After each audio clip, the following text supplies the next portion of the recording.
Assalamualaikum warahmatullahi wabarakatuh. Anak-anakku semua, berjumpa lagi dengan saya Bapak Muhtarom. Pada saat ini marilah kita bersama-sama untuk melanjutkan pembelajaran kita pada semester pertama ini. Sudah sampai pada bab yang kelima untuk kelas 9 yang bertema ibadah haji dan umroh. Anak-anakku semua, untuk bab yang kelima ini berkaitan dengan ibadah haji dan umroh. Kita harus tahu poin yang pertama yang A, yaitu ketentuan ibadah haji dan umroh dalam syariat Islam. Kemudian yang kedua adalah bagaimana pelaksanaan ibadah haji serta bagaimana apa saja hikmah yang terkandung di dalam pelaksanaan ibadah haji dan umroh. Untuk yang pertama adalah berkaitan dengan ketentuan ibadah haji dan umroh di dalam syariat Islam.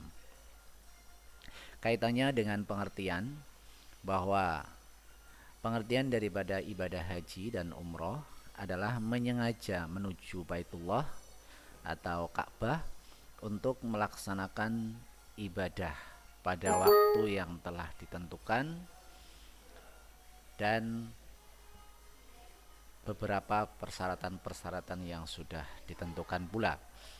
Kemudian yang kedua adalah berkaitan dengan dalil atau dasar yang memerintahkan kepada kita untuk melaksanakan ibadah haji dan umroh. Di antaranya kalian bisa melihat pada surat Ali Imran ayat 97 dan ayat 197. Kemudian yang kedua adalah surat Ali Imran pada ayat yang ke-196. Kemudian berkaitan dengan ketentuan-ketentuan ketika melaksanakan ibadah haji dan umroh, di antaranya adalah berkaitan dengan syarat-syarat haji dan umroh. Di antaranya adalah harus orang Islam, kemudian balik dan berakal. Kemudian rukun ibadah haji dan umroh di antaranya adalah ikhram, kemudian wukuf, tawaf, sa'i, tahallul dan tertib. Untuk ibadah umroh ini tanpa wukuf. Kemudian yang C adalah wajib atau hal-hal yang diwajibkan ketika menunaikan ibadah haji dan umroh. Di antaranya adalah memulai ikhram dari mikot, kemudian mabit di Muzdalifah dan di Mina, dan melempar jumroh Aqobah. Kemudian ketika umroh hanya ikhram dari mikot saja. Kemudian yang D adalah sunnah-sunnah haji dan umroh, di antaranya adalah membaca talbiyah. Kemudian yang kedua adalah minum air zam-zam, dan yang ketiga adalah berzikir. Kemudian apa saja larangan-larangan yang atau hal-hal yang tidak diperbolehkan ketika melaksanakan ibadah haji dan umroh? Di antaranya adalah memotong kuku, memakai wangi-wangian, dan menunaikan akad nikah.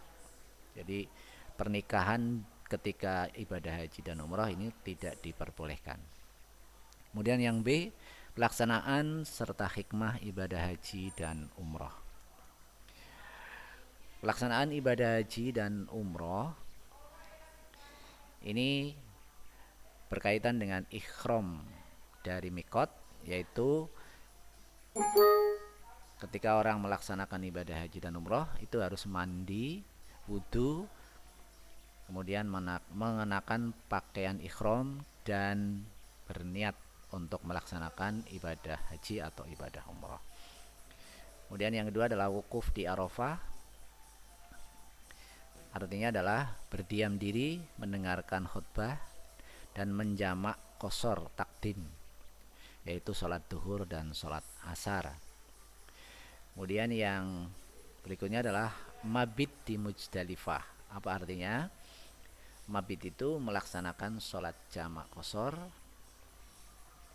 takhir yaitu waktu maghrib dan Aisyah.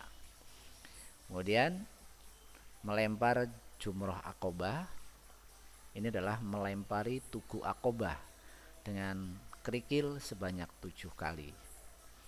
Kemudian dilanjutkan dengan tahallul. Tahallul itu adalah penghalalan. Di antaranya adalah mencukur rambut sekurang-kurangnya 3 helai rambut. Kemudian dilanjutkan dengan tawaf ifadah. Apa yang dimaksud dengan tawaf ifadah? Tawaf ifadah itu adalah mengelilingi Ka'bah 7 kali, kemudian mencium Hajar Aswad dan melaksanakan sholat sunat di belakang makom Ibrahim, yaitu Nabi Ibrahim. Kemudian yang selanjutnya adalah melakukan sa'i. Apa itu sa'i? Sa'i adalah berlari-lari kecil dari bukit Sofa ke bukit Marwah. Kemudian mabit di Mina dan dilanjutkan kembali ke kota Mekah. Anakku semua, untuk selanjutnya adalah hikmah ibadah haji dan umroh. Ini terbagi menjadi 4. Di antaranya adalah menjaga solidaritas umat Islam. Kemudian yang kedua adalah mendekatkan diri kepada Allah.